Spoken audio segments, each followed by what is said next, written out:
Día 16. Libro sexto. Capítulos 6 al 10. Escucharemos los temas: el caso del mendigo feliz, Alipio, amigo de Agustín, pasión de Alipio por los espectáculos de circo, Alipio, sospechoso de robo, el trío de Milán, Alipio, Nebridio y Agustín. 6. El caso del mendigo feliz. 9. Mi sueño dorado eran los honores, las riquezas y el matrimonio. Tú te reías de mí. En estas pretensiones me salían al encuentro grandes invocaciones. Tú te mostrabas tanto más favorable a mí cuanto menos permitías que hallase dulzura en lo que no eras tú. Mira mi corazón, Señor. Tú has querido que él evoque esta situación y te confiese. Que mi alma se funda contigo ahora mismo. Esta alma a la que has liberado de esta materia pegajosa de la muerte. ¡Qué desgraciado era! Tú tocabas el punto más sensible de la herida, para que abandonándolo todo, se convirtiera a ti, que estás por encima de todas las cosas y sin quien no existiría absolutamente nada. Todo para que se convirtiera, repito, y fuese curada. ¡Qué desgraciado era yo entonces! ¿Y qué procedimiento empleaste conmigo para que me diera cuenta de mi propia miseria? Un día me preparaba para pronunciar un panegírico del emperador. En este discurso iba a decir un montón de mentiras que me iban a ganar los favores de otras personas que estaban bien al corriente de la situación. Mi corazón vibraba con esta clase de preocupaciones. Lo tenía consumido por la fiebre de pensamientos corrompidos. Al cruzar por un barrio de Milán, tropecé con un pobre mendigo, que daba la impresión de borracho, pero que se estaba divirtiendo de lo lindo. Al verlo, se me escapó un gemido y expresé a los amigos que me acompañaban la cantidad de dolores que llevaba consigo nuestras locuras. En todos nuestros proyectos, como era el caso que entonces me afectaba, al jalar el peso de mi desdicha bajo los estímulos de las pasiones y al aumentar de tamaño este bulto que arrastraba, nuestra pretensión no era otra que llegar al puerto de una alegría segura, donde ya se nos había adelantado aquel mendigo y donde tal vez nosotros no llegaríamos nunca. Lo que éste había conseguido con unas poquitas monedas de limosna era exactamente lo mismo que yo ambicionaba por vericuetos y complicados laberintos, la alegría de la felicidad temporal. Aquel mendigo no disfrutaba de la auténtica alegría, pero lo que yo andaba buscando con mis ambiciones era mucho más falsa. Una cosa era clara: él estaba de buen humor, yo andaba deprimido. Él se sentía seguro, yo estaba ansioso. Si alguien me hubiera preguntado, ¿qué prefieres, la alegría o el temor?, le habría contestado que la alegría. Y si hubiera insistido en preguntarme si me gustaría ser como aquel o seguir siendo como yo era, seguro que optaría por ser yo mismo con todas mis preocupaciones y temores. Pero, ¿lo decía sinceramente o por deformación? Lógicamente no debía considerarme superior a él por ser más culto, ya que esto no me daba satisfacción personal alguna. Con mi cultura pretendía agradar a los hombres, y nada más que agradarlos en lugar de instruirlos. Por eso quebraba mis huesos. Salmo 42:11. Con el palo de tu disciplina. 10. Apártense de mi alma los que le dicen. Es importante conocer las razones de la alegría. El mendigo se alegraba con la borrachera, tú con la gloria. ¿Con qué gloria, Señor? ¿Con una gloria que no está en ti? Al igual que el del mendigo, no era un gozo auténtico. Así le pasaba a aquella gloria. No era verdadera. Al contrario, lo que hacía era trastornar mi cabeza cada día más. Por otra parte, él iba a digerir el vino durante la noche, mientras que yo había dormido con mi borrachera. Me había levantado con ella y me volvería a dormir y a levantar quién sabe cuánto tiempo, Señor. Ya sé lo importante que es conocer los motivos de los gozos y alegrías personales. También sé que las alegrías que nacen de la esperanza piadosa están a distancia inmesurable de aquella alegría vana del mendigo. Pero también entonces había gran distancia entre nosotros. Por supuesto que él era más dichoso, no solo porque una risa juguetona inundaba todo su ser, mientras que a mí las preocupaciones me roían las entrañas. Él era más dichoso, porque legítimamente había comprado el vino con su dinero, mientras yo, a base de mentiras, lo que buscaba era puras fantasías y vanidades. Con mis amigos hice numerosos comentarios al respecto. Este tipo de reflexiones me servían para evaluar cómo me iba, y comprobaba que me iba francamente mal. Sufría, y este dolor aumentaba mis males. Si algo me salía bien, me resistía a aceptarlo, porque se evaporaba casi antes de cogerlo. 7. Alipio, amigo de Agustín. 11. Lamentábamos esta situación los que convivíamos como buenos amigos, pero de manera especial la compartía con gran familiaridad con Alipio y Nebridio. Alipio había nacido también en Tagaste, de padres pertenecientes a la aristocracia del lugar. Era más joven que yo, pues lo había tenido de alumno en mis comienzos de profesorado en nuestra villa natal y posteriormente en Cartago. Me quería mucho, porque me consideraba bueno y preparado académicamente. Yo también sentía aprecio por él, debido a su gran personalidad y a su fondo de virtud, muy notable para sus pocos años. Sin embargo, el torbellino de las modas de Cartago, llena de frivolidades, le había arrastrado a la locura de los espectáculos de circo. Cuando se debatía miserablemente en aquel torbellino, aún no asistía a mis clases de retórica en la escuela pública, por ciertas diferencias que habían surgido entre su padre y yo. Yo tenía referencias de su afición loca por el circo, y esto me tenía muy preocupado por estimar que iban a perderse, si es que no se habían ido ya. Tantas esperanzas como yo tenía puestas en él. Pero no encontraba la oportunidad de prevenirle a este respecto ni de apartarle de su afición mediante algún remedio. En este punto, no me asistían ni razones de amistad ni derechos de magisterio, al estimar que él pensaría de mí lo mismo que su padre, aunque en realidad no era así. Efectivamente, haciendo caso omiso del deseo de su padre, había empezado a saludarme asistiendo a mis clases donde me escuchaba y luego se iba. 12. Con el tiempo me había olvidado de mi propósito de hablar con él, para que no se malograra un talento tan bueno como aquella afición tan ciega y tan alocada por los espectáculos vanos. Pero tú, Señor, que manejas el timón de todas las cosas que creaste, no te habías olvidado de aquel que entre tus hijos iba a ser ministro de tu sacramento. Y para que su enmienda fuera atribuida exclusivamente a ti, la realizaste a través de mí, pero sin darme cuenta de ello.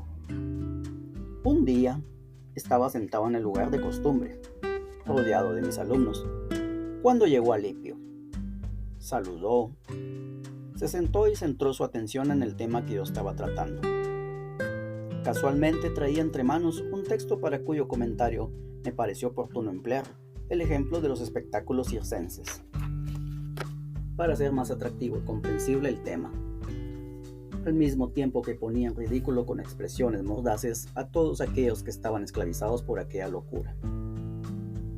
Tú sabes, Dios nuestro, que entonces ni me pasó por la mente curar a Alipio de aquella peste, pero él tomó la alusión como algo personal, convencido de que mis palabras no tenían otro blanco que su persona.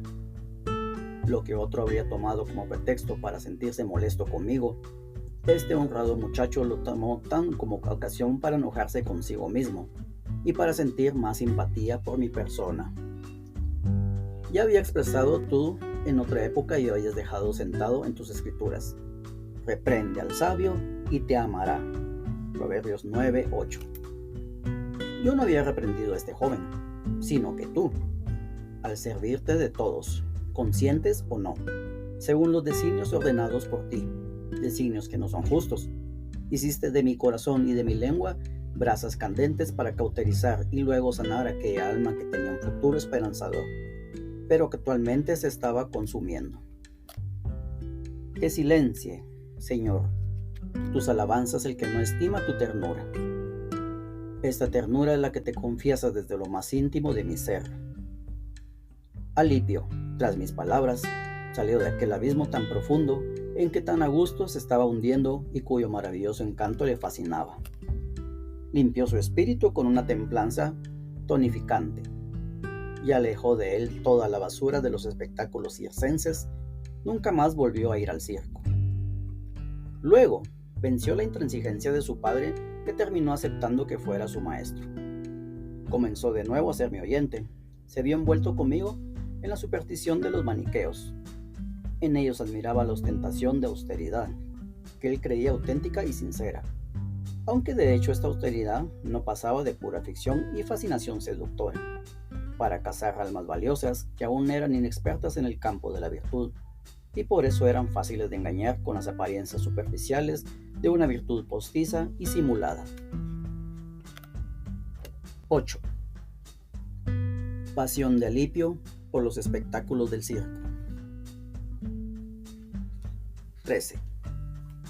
En efecto, al no renunciar a la carrera del mundo que tanto le aconsejaban sus padres, Alipio había ido antes que yo a Roma para realizar los estudios de Derecho.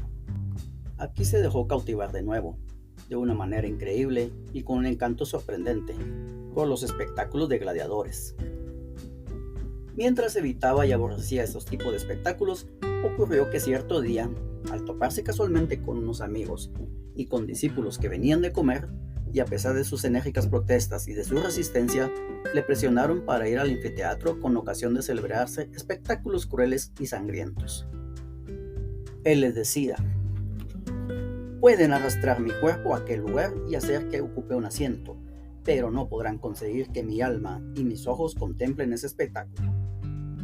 Estaré allí, pero como si no estuviese. Verán como triunfo de ellos y de ustedes. Pero, sin hacer caso de tales palabras, se lo llevaron, pretendiendo quizás averiguar si era capaz de cumplir lo prometido. Una vez llegados al circo y tras ocupar las localidades que pudieron conseguir, el ambiente era todo un hervidero de diversiones inhumanas. Alipio cerró las puertas de sus ojos y obligó a su espíritu a que no saliera a contemplar semejantes muestras de salvajismo. Ojalá hubiera cerrado también los oídos, porque en un lance de lucha alterado por el enorme griterío del público, vencido por la curiosidad y creyéndose suficientemente fuerte y dispuesto para despreciar y vencer también lo que fue por los ojos, fue lo que fuese, abrió los ojos y se sintió herido en su alma, con un desgarrón mucho mayor que el que había recibido el gladiador en el cuerpo, precisamente el mismo gladiador que él había querido contemplar. La caída de Alipio fue más digna de lástima que la del gladiador que provocó el griterío. El bramido del público penetró en sus oídos y abrió sus ojos para abrir brecha y desplomar aquel espíritu que tenía más de atrevido que de fuerte. Aquel espíritu que era más débil precisamente por haber presumido de sus fuerzas, cuando lo que debía haber hecho era contar contigo. Tan pronto como Alipio contempló aquella sangre, bebió con ella la crueldad, y no apartó la vista de ella, sino que la fijó detenidamente. Sorbía la violencia sin darse cuenta. Sentía el placer de aquella lucha criminal, embriagándose en ansias de sangre. Ya no era aquel mismo hombre que acababa de llegar. Era uno del montón, del populacho con que se habían mezclado. Era ya un auténtico camarada de aquellos que le habían traído. ¿Para qué seguir?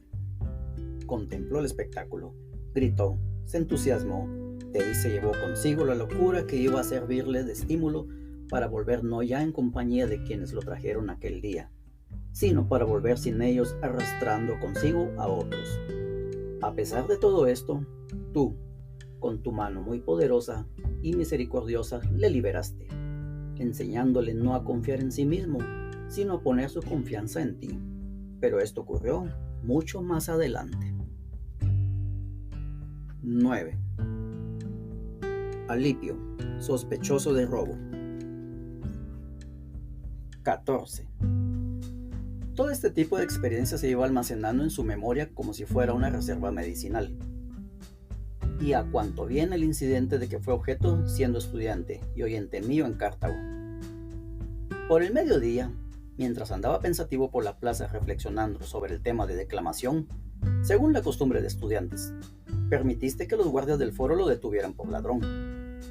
Creo que permitiste este incidente no por otro motivo, sino para que aquel hombre que con gran personalidad iba a tener en el futuro comenzara a aprender que el hombre que ha de dictar sentencia condenatoria contra otro hombre, al examinar las causas debe ser cuidadoso en extremo a fin de evitar que se condene a una persona a la ligera. Sucedió que Alipio se paseaba a solas ante el edificio del tribunal, llevando en sus manos las tablillas y el lapicero, cuando de pronto un joven del grupo estudiantil, un ladrón astuto, llevando una hacha escondida, entró sin que Alipio se diera cuenta. Se dirigió a la baranda de plomo que daba al barrio de los Placeres y se puso a cortar el metal. Al oír los hachazos, los plateros que estaban debajo se inquietaron y enviaron guardias a detener al ladrón. Pero al oír el griterío, el ladrón huyó despavorido, abandonando la herramienta, no para ser atrapado con el cuerpo del delito. Alipio, que no le había visto entrar, le vio salir y escapar a toda velocidad. Deseando saber el motivo, penetró en el lugar y encontrando el hacha, se detuvo curioso a examinarla. Así los que habían sido enviados encontraron a Alipio solo con el hacha en la mano, la misma hacha a cuyos golpes habían acudido. Le detuvieron, se lo llevaron por la fuerza y ante los curiosos que se juntaron en la plaza se felicitaron por haber cogido al ladrón infraganti. Desde allí lo llevaron para entregarlo a la justicia. 15. La lección que necesitaba Alipio iba a tener su final aquí, porque el punto saliste en defensa de la inocencia, señor. El único testigo de ella eras tú. El caso es que cuando le llevaban detenido, se encontró con ellos un arquitecto cuyo oficio era conservar los edificios públicos. Los guardias se alegraron de encontrarse con él porque precisamente este personaje solía sospechar de ellos cuando se descubrían robos en la plaza. Ahora ya podía conocer quién era el verdadero ladrón. Pero resulta que el arquitecto había visto con frecuencia a Alipio en casa de cierto senador a quien iba a visitar de vez en cuando. Tan pronto como lo reconoció, tomándole de la mano le apartó del grupo para indagar la causa de tan grave incidente y para enterarse de lo que había pasado. Oyó el caso y ordenó a toda aquella masa alborotada y amenazante a que le acompañara. Se dirigieron a la casa del joven ratero.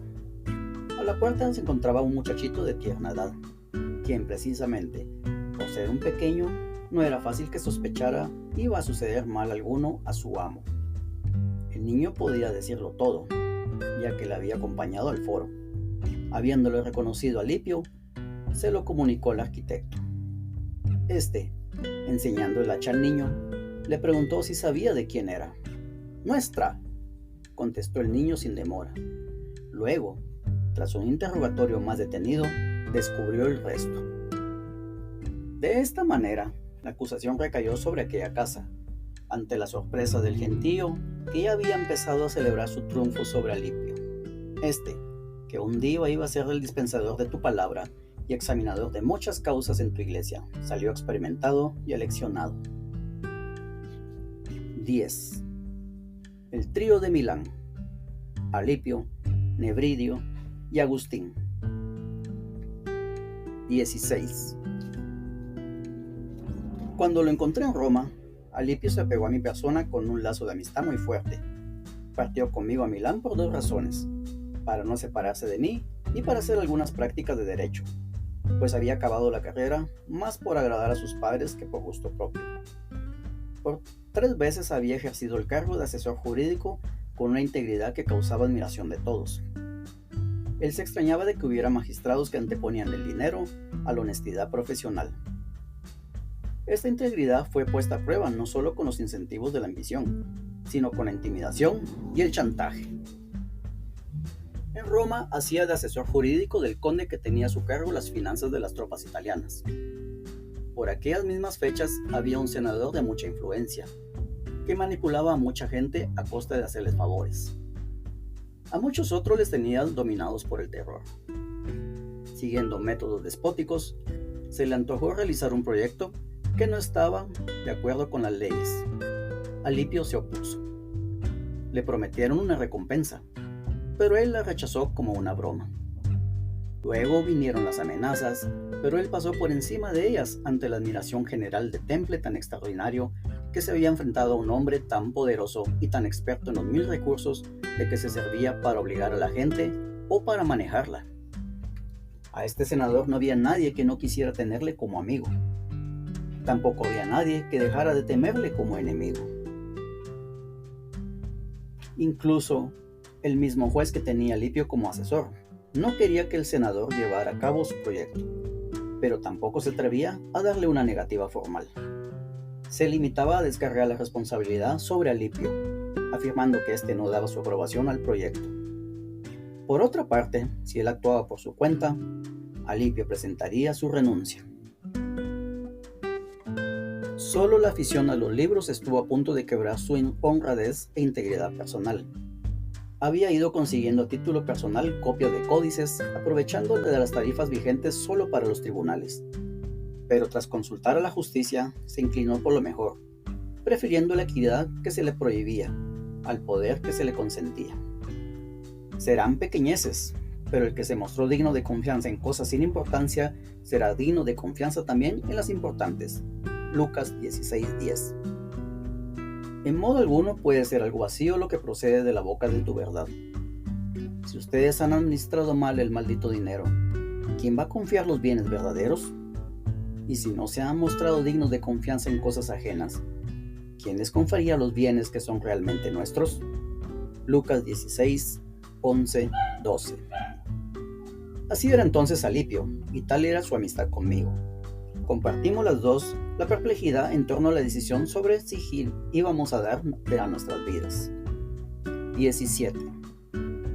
También Nebridio había venido a Milán sin otra razón que la de vivir conmigo para participar en la búsqueda ardiente de la verdad y la sabiduría.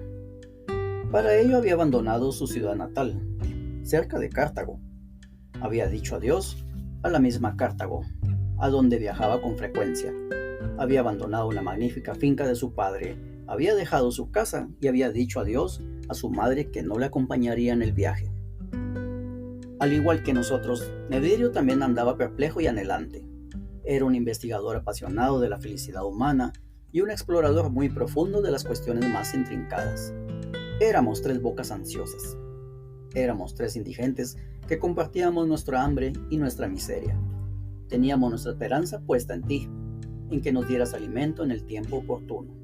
Salmo 145:16. En el mal sabor de boca que tu misericordia hacía aparecer en nosotros como consecuencia de nuestra actividad mundana, tratábamos de averiguar el motivo de por qué sufríamos semejantes angustias. Pero alrededor de nosotros amenazaban las tinieblas. Entonces torcíamos el gesto, lamentándonos y diciendo: ¿hasta cuándo va a durar esta situación? Una y otra vez nos repetíamos esta misma pregunta, pero sin acabar de decir adiós a la clase de vida que llevábamos. No teníamos ni un poquito de luz ni de certeza a dónde sostenernos en caso de dejar a un lado nuestro género de vida.